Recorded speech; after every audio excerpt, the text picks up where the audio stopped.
오늘은 말이 어렵죠? 밀비아누스. 말도 좀 쉬우면 어때, 그죠?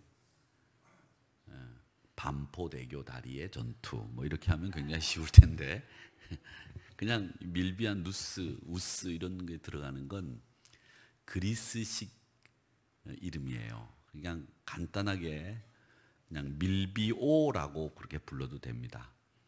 밀비오라고 불러도 됩니다. 근데 이 다리가 어디 있는 다리냐면 로마로 들어가는 다리예요. 그러니까 우리가 한양에 들어가기 위해서는 말을 타고 열심히 달려와 가지고 말죽거리에 와서 말에게 죽을 먹이고 좀 쉬게 하고 말을 갈아탄 다음에 한성 성읍 안으로 들어가야 되듯이 로마로 들어가려면 이 밀비오 다리를 건너야 됩니다.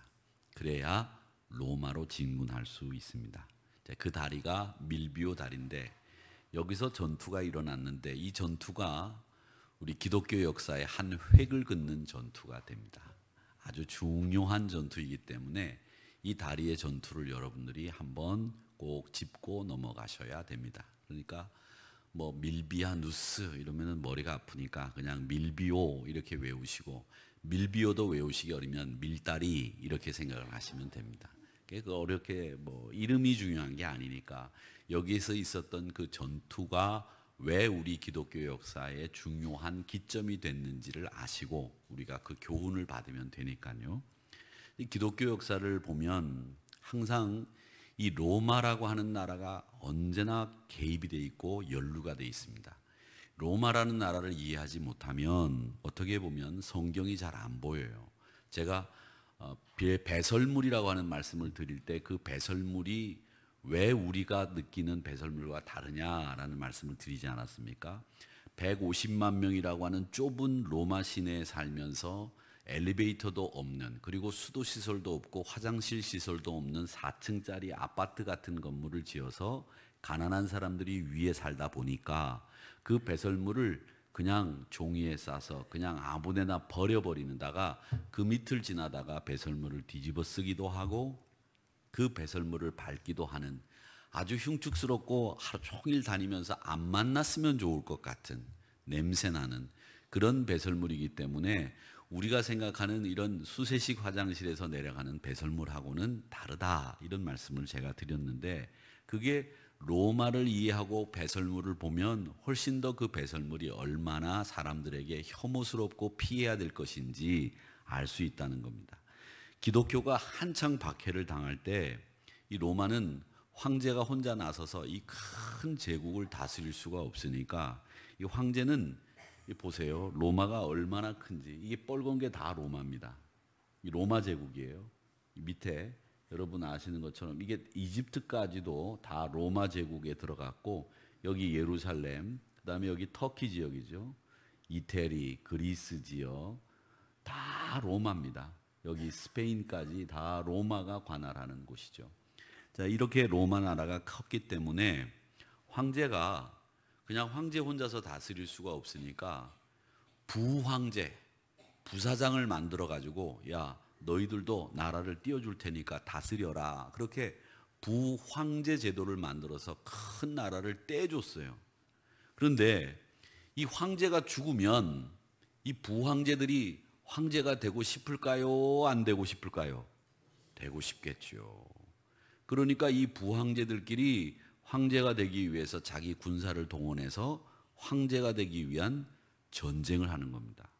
그 전쟁 중에 제일 유명한 전쟁이 안토니오라고 하는 사람과 옥타비아누스라는 사람이 했던 악티움 해전이라고 하는 게 역사책에 나오는 전쟁이에요.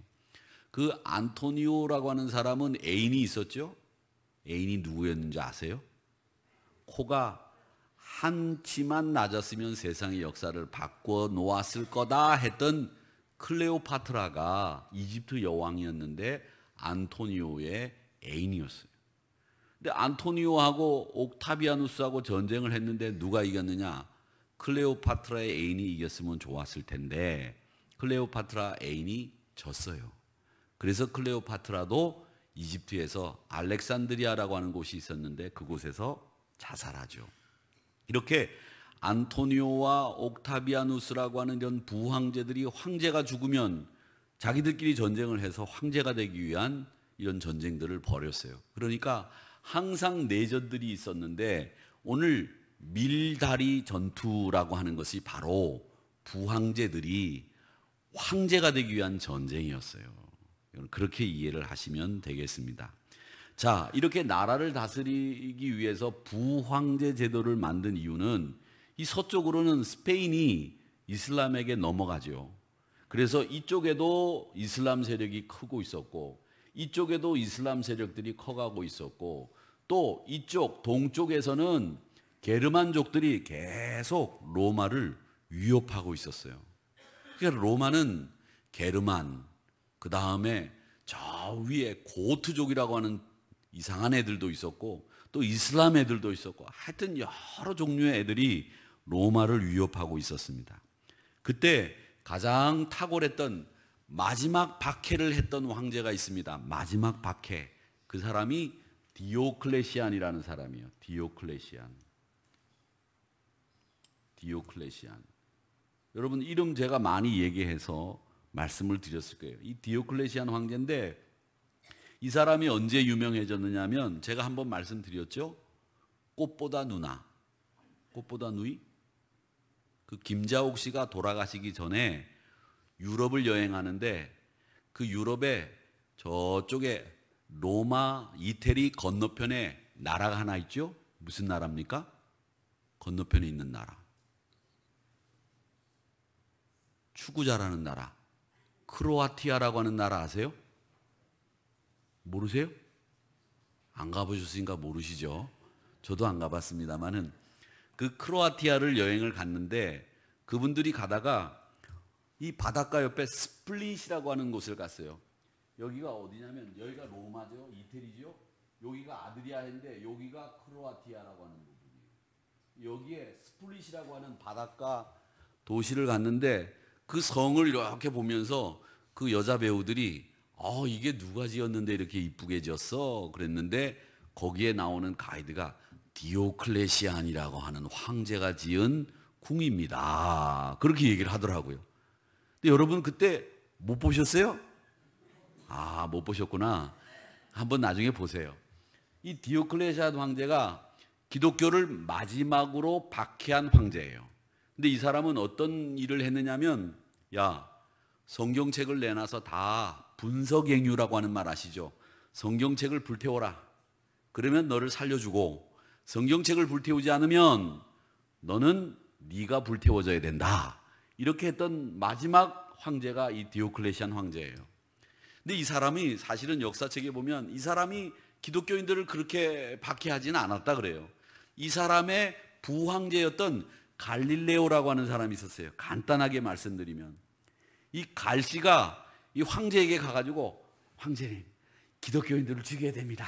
죽여야 됩니다. 그러니까 이 사람이 기독교인들을 죽였어요. 근데 마지막에 디오클레시안이 죽을 때 그랬답니다. 죽을 때 내가 기독교인들을 되게 많이 박해했는데 이제는 기독교인들 박해하지 말고 나라를 어지럽히지 않는 이상 기독교인들 그 하나님 믿고 예수님 믿게 해라. 이렇게 하고 죽었다고 해요. 자, 그런데 그때 그 부황제들의 아들들이 2명이 있었다고 합니다. 그 2명이 있었는데 그 2명이 누구였느냐 하면 그 부황제 중에 한 명이 다른 사진 넘겨보세요. 콘스탄틴이라고 하는 사람이 있습니다.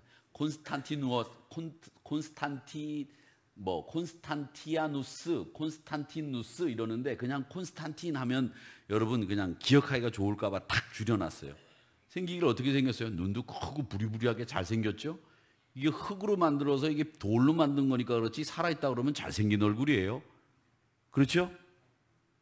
안 그래요? 그런 것 같죠? 예. 이 콘스탄틴이 등장을 합니다. 그런데 이 콘스탄틴과 또 한 사람이 나와요. 한 사람이 누구냐면 막센티우스라고 하는 사람인데 그 사진이 뒤에 나오는데 이 사람 막센티우스 이 2 사람이 서로 황제가 되기 위해서 부황제였는데 싸움을 이제 황제가 되기 위해서 할까요 안 할까요? 하게 됐어요.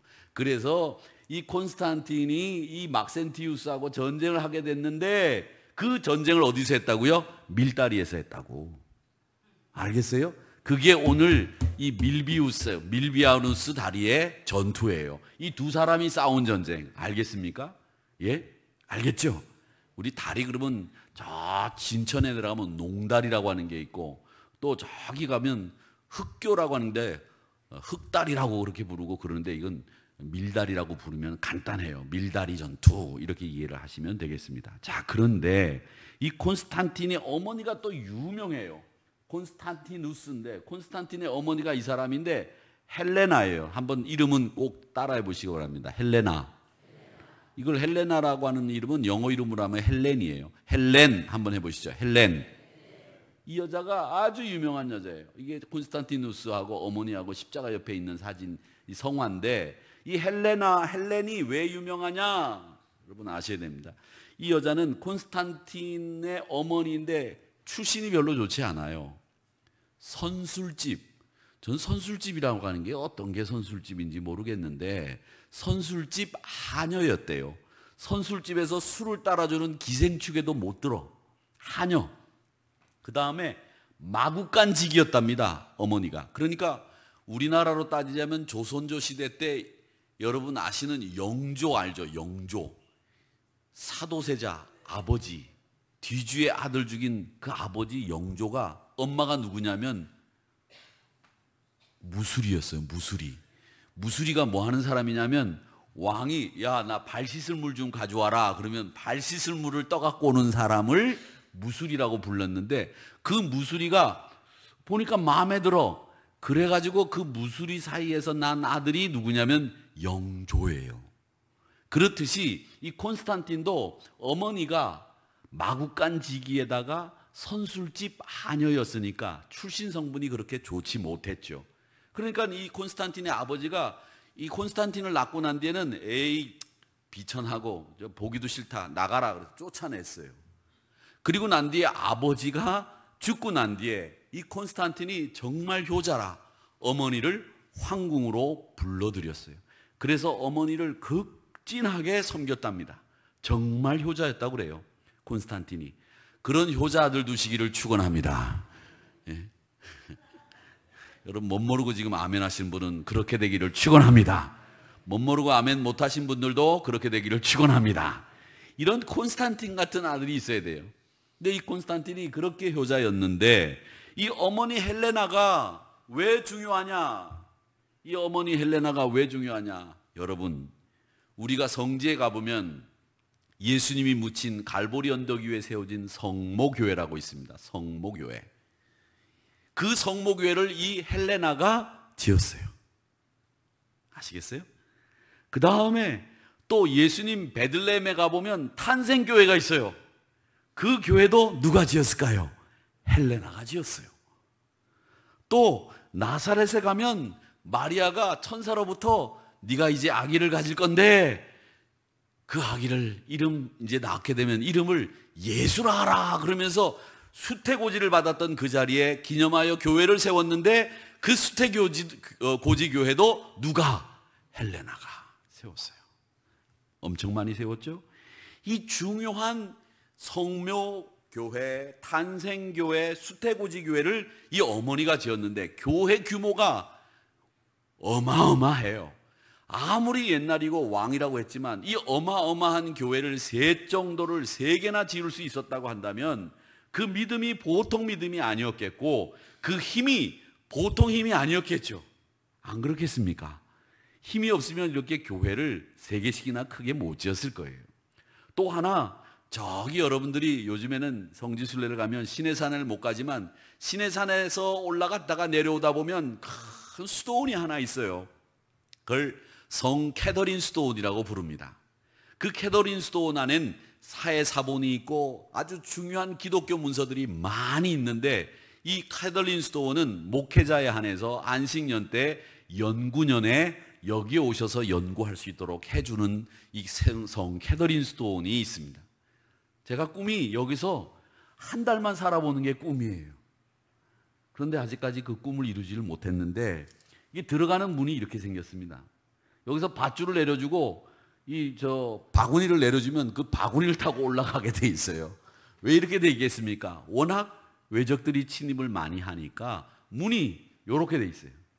근데 지금은 이제 조그마한 문이 생기긴 했지만 이 시내산 밑에 이 캐더린 스토원이 있는데 이 캐더린 스토원은 누가 지었겠어요? 헬레나가 지었어요. 근데 이 캐더린이라고 하는 여성은 이집트 여성이었는데 예수님을 정말 잘 믿었대요. 캐더린 스토원인데 이름이 캐더린인데 이집트 수도 카이로에서 예수님을 참 잘 믿었는데 집안이 워낙 반대를 하니까 이 여자가 예수님 믿으려고 하다가 돌에 맞아 죽은 거예요. 그래서 돌에 맞아 죽었는데 시신을 치우러 왔더니 시신이 없어졌어. 그래가지고 그 시신을 찾아가지고 막 백방으로 노력을 했는데 못 찾아가지고 나중에 어디서 찾았냐면 이 캐더린 스토온 있는 자리 여기서 찾았어요. 그래서 이 자리에 그 성인인 캐더린을 기념하는 수도원을 지어야 되겠다 생각을 하고 아까 콘스탄틴의 어머니 헬레나가 여기다가 캐더린을 기념하며 수도원을 세워놨습니다. 자, 헬레나가 그런 사람이었다 아시면 되겠습니다. 자, 전투를 하게 되는데 아까 그 디오클레시안하고 막센티우스하고 콘스탄티누스가 이 전쟁을 한다고 말씀드렸죠. 전쟁을 하게 됐는데 이 로마에 콘스탄틴 동상이 있었대요. 근데 얘가 황제가 되기 위해서 얘의 심기를 건드려야 될 거 아니에요. 선전포고를 해야 될 거 아니야. 그래서 얘가 로마에 있는 이 친구의 동상을 부셨어요. 그래서 전쟁이 시작이 됐습니다. 근데 전쟁이 시작됐는데 전쟁이 시작될 때 이 막센티우스는 별로 인기가 없었고 이 사람은 인기가 굉장히 많았대요. 자, 그런데 병력은 이 사람이 17만 명을 데리고 있었고 이 사람 콘스탄틴은 9만 명밖에 없었대요. 그러니까 반밖에 안 되는 거예요, 병력이. 자, 이렇게 전쟁을 하게 되는데 막센티우스가 로마로 이 9만 명을 데리고 콘스탄틴이 진격해 오는 걸 막기 위해서 밀비아누스 다리, 오늘 우리가 배우는 밀비오 다리를 부셔버렸어요. 자, 여러분, 북한군이 서울을 점령하고 그 밑으로 내려오지 않기 위해서 우리가 부신 게 뭡니까? 한강철교를 부셨죠. 그렇듯이 이 밀비오 다리를 이 콘스탄틴이 진격해 오지 못하도록 부셨어요. 이게 현재 밀비오 다리입니다. 로마로 들어가는 입구에 있는 다리인데 이 다리를 부셨어요. 그리고 이제 막센티우스가 자, 너희들 한번 와봐라 이렇게 하고 자기들이 만약에 혹시 전쟁에 질지 모르니까 뒤에 있는 테베레라고 하는 강이 있는데 거기다 뗏목을 다 모아가지고 다리를 만들어 놓고 우리가 혹시라도 전쟁에 지면 그 뗏목을 타고 퇴각하겠다까지 준비를 해놨어요. 누가? 막센티우스가. 그런데 이 콘스탄틴이 반밖에 안 되는 병력을 데리고 왔는데 이 밀비오 다리 전투, 밀다리 전투에서 이겼게요, 적게요. 이겼어요. 반밖에 안 되는 병력을 가지고 이겼다고요. 이 전투가 기독교 역사의 한 획을 긋는 전투가 됐어요. 왜 한 획을 긋는지 잘 들으시기 바랍니다. 여러분, 반밖에 안 되는 병력을 가지고 이 전투에서 콘스탄틴이 이기면서 전쟁을 하는데 17만 명이라고 하는 사람들이 막센티우스 병력들이 자꾸 뒤로 밀리는 거예요. 그리고 콘스탄틴의 병력들은 뭔지 모르게 힘을 얻어가지고 막 진군을 하니까 도대체 이 사람들이 무슨 무엇에 씌운 것처럼 전쟁을 잘하는 거예요. 그래서 이 전쟁에서 7만 명이 19만 명을 이긴 거예요. 이게 밀비오 다리의 전투였습니다. 그래서 이 막센티우스가 이 전쟁에 질지 자기는 당연히 이길 줄 알았는데 만에 하나 질지 모르니까 테베레 강에다가 뗏목을 만들어 가지고 도망갈 준비를 했는데 이제 지게 생겼으니까 도망가려고 뗏목에 딱 올라탔는데 뗏목이 다 흩어지는 거예요. 그래서 그 테베레 강에 다 익사를 하고 막센티우스도 거기서 테베레 강에서 물에 빠져 다 죽었습니다. 완전히 괴멸하고 말았어요. 그리고 콘스탄틴이 그 전쟁에서 이기고 드디어 황제가 됐습니다. 이제 황제가 되는데 로마에 가보면 캐피톨리니우스라고 하는 유명한 큰, 여러분 그 영화에 보면 로마의 휴일이라고 하는 그레고리 팩하고 오드리 헵번 나오는 영화 보셨어요? 그 로마의 휴일. 그 로마의 휴일을 보면 그레고리 팩이 기자잖아요. 오드리 헵번을 뒤에 태우고 스쿠터로 막 이렇게 달리는 데가 나와요. 그게 어디냐면 캐피톨리아나라고 하는 곳이에요. 그걸 알고 보시면 재밌는데, 그 오토바이를 타고 오드리 헵번을 타고 막 도는 그 캐피톨리아나라고 하는 곳이 뭐냐면, 캐피톨리아나라고 하는 곳이 개선 장군이 오면 거기서 태양신에게 제사를 지내는 곳이에요. 지금도 남아있단 말이죠. 로마 율에 나오는 그곳이에요. 그런데 이 콘스탄틴이 거기서 제사를 드렸겠습니까? 안 드렸겠습니까? 안 드리는 거예요. 아니, 태양신을 섬기는 로마에서 황제가 될 사람이, 전쟁에서 이긴 사람이 태양신에게 제사를 지내야 되는데 제사를 안 지내는 거예요. 그래서 로마 언론에서 이게 무슨 변고냐 그랬더니, 콘스탄틴이 나는 이 밀다리 전투에서 내가 분명하게 체험한 게 있기 때문에 이제는 태양신 섬기지 않는다. 내가 하나님을 섬기고 예수님을 섬기겠다 선언을 해버린 거예요. 멋지죠? 이야, 여기서 박수 한번. 자, 콘스탄틴이 좋아할 거예요. 우리가 박수 친 거 알 거예요, 아마. 그런데 이 전쟁에서 기도를 하지 않고 이 사람이 캐피톨리아나에서 태양신을 안 섬기니까 웬일이냐 그랬더니, 이제 전쟁에서 이긴 콘스탄틴이 얘기를 하는 겁니다. 밀다리 전투 하루 전날 잠을 자는데 자기가 너무 답답하잖아요. 7만 명 갖고 어떻게 19만 명을 상대해. 그래서 자기가 그때까지 섬기던 태양신을 향해서 기도를 했어요. 기도를 했는데 꿈에 콘스탄틴이 태양신을 향해서 분명히, 지금 예수님을 안 믿어요, 이 사람은. 태양신을 향해서 기도하고 있는데 꿈에 뭐가 나타나느냐? 치로마크가 나타났어요. 치로마크 한번 띄워주세요. 이게 치로마크예요. 여러분, 옛날에 이 마크는 강대상에, 지금은 이런 마크가 있지만 이 마크를 강대상에다 붙였던 적이 있었어요.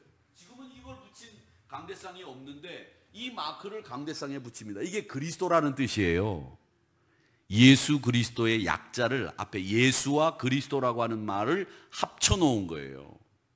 이걸 치로마크, 치로십자가라고 부르는데, 태양신을 향해서 기도하고 있는데 이 마크가 환상에 딱 보이는 거예요.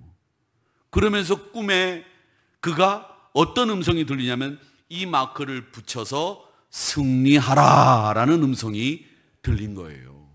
그래서 그 전쟁, 밀다리에서 전쟁을 하는 그날 아침에 이 콘스탄틴이 병력들에게 깃발을 다 이 모양으로 바꾸라, 방패도 이 모양을 그려 넣어라, 그리고 자기도 이 마크를 자기 갑옷에다가 그리고 방패에다 그리고 나가서 전쟁을 한 거예요.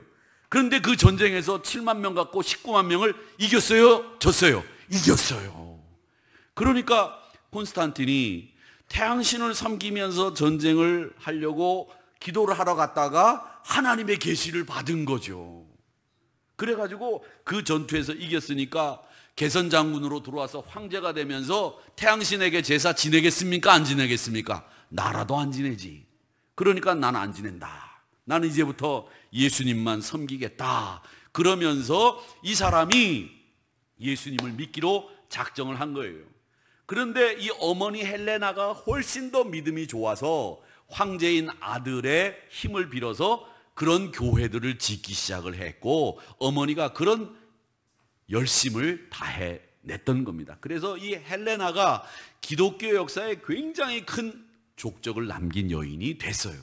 그리고 콘스탄틴은 디오클레시안 황제가 죽고 난 뒤에 이제 본격적으로 로마 전국을 다스리는 통치자, 황제가 됐는데 기독교 정신으로 황제를 다스리겠다 해가지고 이 사람이 한 일들이 있는데, 그 중에 제일 큰 일이 뭐냐면 밀라노에서 칙령을 발표합니다. 그 칙령이 뭐냐면 누구든지 자유롭게 종교를 선택할 수 있고 그 종교의 가치관을 따라서 마음껏 예배할 수 있도록 하겠다라고 하는 칙령을 발표합니다. 그게 기독교 역사의 한 획을 긋는 일이죠. 박해가 끝났다라고 하는 걸 얘기하는 거예요. 그게 313년이에요.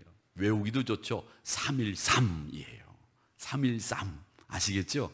그건 이제 여러분들이 3만 외우고 1,3은 또 외우지 마세요. 머리 복잡하니까. 3만 외우고 저한테 오셔서 밀라노 칙령이 3 몇 년이에요. 그럼 313 이러고 제가 알려드리면 되니까 머리 복잡하게 그런 거 넣지만 세상 사는데 다른 것도 머리 복잡한 거 많은데 그런 것까지 넣으면 어떡하겠어요? 3만 외우세요. 그래서 313년에 밀라노 칙령이 생기면서 기독교의 박해가 어떻게 됐다? 끝났다. 그러니까 이 밀다리의 전투는 뭐를 끝내게 하는 전투였어요? 기독교인들의 박해가 끝나고 자유롭게 예배할 수 있는 길이 열리는 기독교의 한 역사가 벌어진 날, 그게 바로 밀비오 다리의 전투였다라고 하는 겁니다.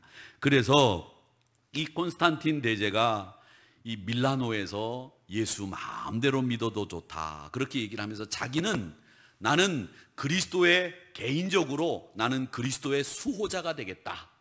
나는 그리스도 신앙을 지키는 수호자로 자처하고 황제가 그리스도 신앙을 지켜나가기로 작정을 합니다.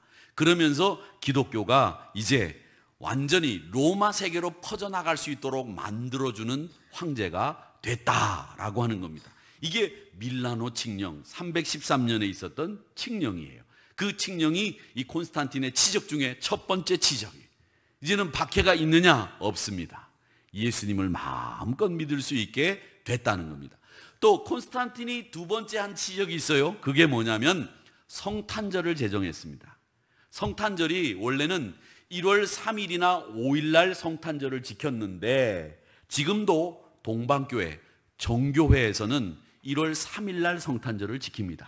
근데 사실은 우리가 예수님이 태어난 날 누가 동사무소 직원이 가서 예수님이 태어난 날 출생신고를 요셉이 한 것도 아니기 때문에 아무도 몰라요, 날짜를. 대략 그때쯤이다 라고 하는 것만 알고 있는데 12월 25일이 태양신의 기념일이에요. 그러니까 로마가 이 태양신을 이제는 싹 없애야 되겠다 생각을 했는데 태양신의 기념일 날 우리가 태양신 대신 우리가 그리스도 예수가 탄생할 기념일로 우리가 간주하고 그날을 성탄절로 지키자 이렇게 콘스탄틴이 제의를 해서 받아들여서 태양신의 기념일이었던 12월 25일을 성탄절로 제정해서 이 날을 우리가 지키게 되었습니다. 그러니까 이단들이요 가끔 흠정역 성경을 고집하는 사람들이 있어요. 제가 알기로는 요 옆에 어린 양 교회라고 요 옆에 그 건물 앞에 그 교회가 있는데 그 교회가 요즘에 다른 교회가 들어왔더라고요. 근데 그 교회가 아마 그런 이단에 약간 젖어 있는 교회 같아요. 제가 이렇게 말을 몇 마디 나눠보니까 그분들이 얘기하는 이야기는 뭐냐면 12월 25일이 성탄절이 아니다. 맞아요. 그날은 태양신의 기념일이었어요. 그런데 우리가 예수님의 탄생일이 언제인지 모르기 때문에 로마가 그 기념일날 우리가 축제하는 날 태양신을 섬기는 거 버리고 그날을 그리스도의 탄생일로 지키면 이제 태양신의 흔적을 없앨 수 있지 않겠느냐. 그래서 12월 25일을 콘스탄틴이 성탄절로 제정을 했다라고 하는 겁니다. 자, 그 다음에 콘스탄틴이 또 한 지적이 있습니다. 그게 뭐냐면 로마의 베드로 성당을 건축하도록 지시를 했습니다. 이 베드로 성당은 여러분 150년 동안 지어졌는데 이 꼭대기에 올라갈 수 있습니다. 이게 12사도들의 동상이에요. 그리고 이거는 이집트에서 가져온 오벨리스크라고 하는 거예요. 이거는 로마 게 아니에요. 이게 오스틴 가도라고 하는 것이고 여기 보면 이게 성당 내부입니다. 이게 로마 베드로 성당을 짓도록 건축을 지시했고 이 로마 베드로 성당은 여러분 아시는 것처럼 이 종교개혁을 일으킬 때 이 성당 건축헌금을 모금하기 위해서 면죄부라고 하는 걸 팔았어요. 그래서 종교개혁도 일어났던 아주 유명한 성당이 베드로 성당인데 이걸 짓도록 지시했던 사람이 콘스탄틴이었다라고 하는 겁니다. 자, 그러면 여기까지 우리가 콘스탄틴이 했던 밀다리 전투에서 이김으로 해서 이런 기독교의 역사들이 일어났구나 이렇게 생각하실 텐데 하나가 더 있습니다. 사실은 콘스탄틴이 한 일이 그게 뭐냐면 325년 그리고 기독교를 밀라노 칙령에서 공인하고 난 뒤에 9년 8년 정도 지나고 난 뒤에 니케아라고 하는 곳에서 공의회를 열어요. 그 공의회를 열어서 예수님이 누구인지를 확정하는 회의를 합니다. 그 회의는 굉장히 중요한 회의이기 때문에 우리가 다시 한번 배워야 되는데, 밀다리 전투에서 뭐가 끝났다? 박해가 끝났다. 이제 기독교가 세상 밖으로 나오게 됐다. 그래서 이 밀비오 다리의 전투가 이제 중요한 전투다라고 하는 것을 여러분 아시면 되겠습니다.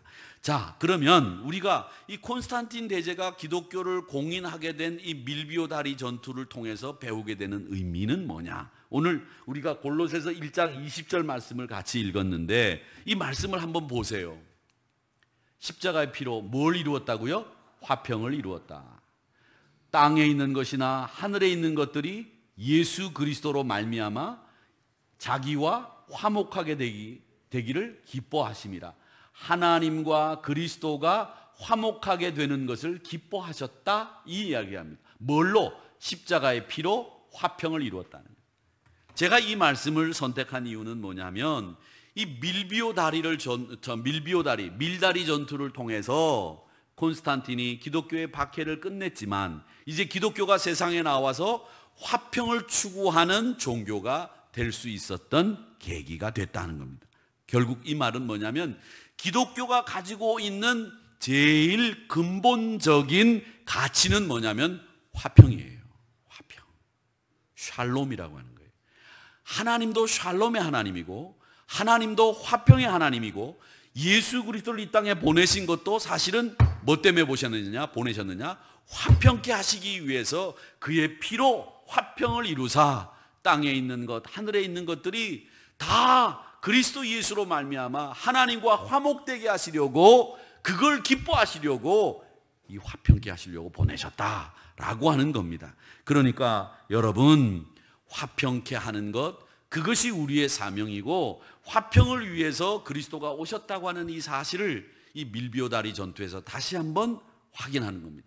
그래서 정치적으로 대립을 가지고 있었던 사람들과 이제는 대립하지 않고 자유롭게 예수를 믿게 됐다는 거예요. 여러분, 화평이 중요한 거죠. 예전에 제가 어릴 때 방송에 보면 가끔 필리핀이나 괌이나 사이판에, 제가 어릴 때였어요. 지금은 없습니다만은, 어릴 때 그 일본군들이 태평양 전쟁이 끝났는데도 불구하고 전쟁이 끝나지 않은 줄로 알고 혼자 정글에서 살다가 사람들에게 발견돼서 나왔다라는 뉴스를 제가 어릴 때 본 적이 있어요. 몇 번. 여러분 기억나세요? 기억나시죠? 그 중에 제일 유명한 사람이, 일본군이 1945년 8월 15일 항복하고 난 뒤에 29년이 지났으니까 65년, 70, 한 4년 정도 됐는데, 그때 필리핀에서 전쟁이 아직도 진행되는 줄 알고 숨어 있다가 발견된 사람이 있었습니다. 그 사람이 일본군 소위 오노다 히로라고 하는 사람이었습니다. 이 사람은 혼자 다른 사람은 전쟁 다 끝났는데 이 사람은 29년을 전쟁 더 한 거예요. 그러니 평생 이 사람은 전쟁하다가 만 사람이죠. 얼마나 불행합니까? 자기가 전쟁이 끝난 소식을 모르고 살았다는 게 얼마나 불행한 거예요. 일본에서는 이 사람을 애국자로 환영하고, 이 사람을 말이죠, 극진하게 섬기고 영웅으로 추대를 했겠지만, 그 일생은 전쟁이 끝난 이후에도 30년 동안 자기 혼자 전쟁을 한 거예요. 불행하게 산 거죠. 여러분, 우리는 전쟁을 하는 사람이 아닙니다. 우리는 화평한 사람들이에요. 그런데 우리의 마음속에 이 화평이 없고 아직도 전쟁을 하면, 이 이름이 뭐라고요? 제가 또 잊어버렸는데, 이 히로라고 하는 사람하고 똑같다는 거예요. 히로. 이런 사람하고 뭐가 다르냔 말이죠. 여러분, 전쟁하지 마십시오. 전쟁은 끝났습니다. 우리가 해야 될 전쟁은 영적인 전투밖에 없어요. 그건 하나님이 우리에게 힘 주셔서 마귀와 사탄과 영적인 전투를 하도록 만들어 주셨죠. 우리가 그 외의 전쟁은 하면 안 되는 거예요. 그러니까 여러분, 우리가 화평케 하는 이 믿음을 가지고 살아야 된다는 겁니다. 십자가를 통해서 우리로 생명을 얻게 하시지 않았습니까? 그 생명을 얻게 하신 뜻이 뭐예요? 그 생명을 얻게 하신 뜻은 하나님이 생명이 귀하다는 걸 알려주시는 거예요. 그리고 두 번째로, 생명을 우리가 그동안 잃었기 때문에 십자가의 피를 통해서 생명을 얻게 하신 거고, 또 생명을 얻기 위해서는 우리가 우리의 생명도 드려야 된다는 거죠. 왜? 생명에는 피가 있기 때문에 그렇습니다. 이게 하나님이 예수 그리스도를 보내셔서 이 십자가에서 보혈을 흘리게 하신 이유예요. 생명, 그건 화평과 피와 연결이 되는 겁니다. 그렇게 함으로 말미암아 우리가 이 밀비오 다리를 전투를 통해서 이 세상에 화평의 복음이 제대로 실현될 수 있는 시간이 됐다는 거죠. 그 다음에 또 하나 이 세상을 향해서 복음을 전할 수 있는 기회를 이제 맞이한 거예요. 그 중에서 제일 앞장서서 복음을 전했던 헬레나가 성모교회, 출생교회, 탄생교회, 수태고지교회, 성캐더린 수도원 같은 큰 교회들을 지으면서 많은 사람들이 예수님을 믿을 수 있도록 만들었는데, 나중에 이 헬레나를 뭐라고 불렀느냐면 헬레나 아우구스투스라고 불렀어요. 아우구스투스라고 하는 말은 무슨 말이냐면 황제라는 뜻이에요. 그래서 헬레나 아우구스투스라고 하는 말은 여황제 헬레나라고 불리우게 됐다라고 하는 겁니다. 그래서 이 헬레나를 중심으로 해서 기독교 복음을 전파하는 일에 기독교인들이 많은 헌신을 하게 된 이 사건이 밀다리 전투로 인해서 시작됐다라고 하는 것을 아시면 되겠습니다. 자, 결론입니다. 여러분 이제 잘 아시겠죠? 콘스탄틴이 어떻게 해서 전쟁에 이겼는지도 알았고, 그 전쟁에서 이기면서 로마가 박해를 끝내고 기독교가 세상 밖으로 나오며 화평의 복음을 전하게 됐고, 기독교가 이제 생명을 전하는 복음 전파에 힘을 쓸 수 있게 됐다라고 하는 겁니다. 자, 그런데 부정적인 면도 있어요. 그게 뭐냐면 기독교가 박해를 당할 때는 힘과 상관이 없었어요. 그런데 기독교가 이제 세상 밖으로 나오고 황제가 내가 그리스도의 수호자다 하니까 사람들이 눈치 빠르게 황제 앞에 줄 서겠습니까? 안 서겠습니까? 줄을 섰어요. 그러면서 교회가 권력과 야합하고 권력과 타협하고 권력의 힘을 얻고 또 교회도 힘을 얻게 돼요. 왜? 이 밀라노 칙령이 생기면서 그동안 교회가 박해를 당하면서 뺏겼던 재산을 다 환수받습니다. 돈도 재산도 토지도 교회가 다 돌려받아요. 그러면서 교회가 힘이 생기기 시작을 하면서 정치적인 권력과 타협을 하는 일들이 이제 벌어지게 됩니다. 이게 부정적인 면이죠. 박해는 끝났지만 이런 이면에는 기독교가 이런 모습으로 전락하는 일면도 있었다라고 하는 겁니다. 그러나 우리는 이것을 통해서 생명이 얼마나 소중한지, 화평함이 얼마나 소중한지 이 밀비오 다리 전투를 통해서 배우면서 이 다리의 전투는 기독교가 한 걸음 더 앞장서서 나갈 수 있도록 만든 전투였다라고 하는 것을 아시면서 이 기독교가 어떻게 해서 그렇게 공인되고 박해가 끝났는지를 여러분 이 역사 속에서 배우게 되는 겁니다. 여러분 잘 아셨죠?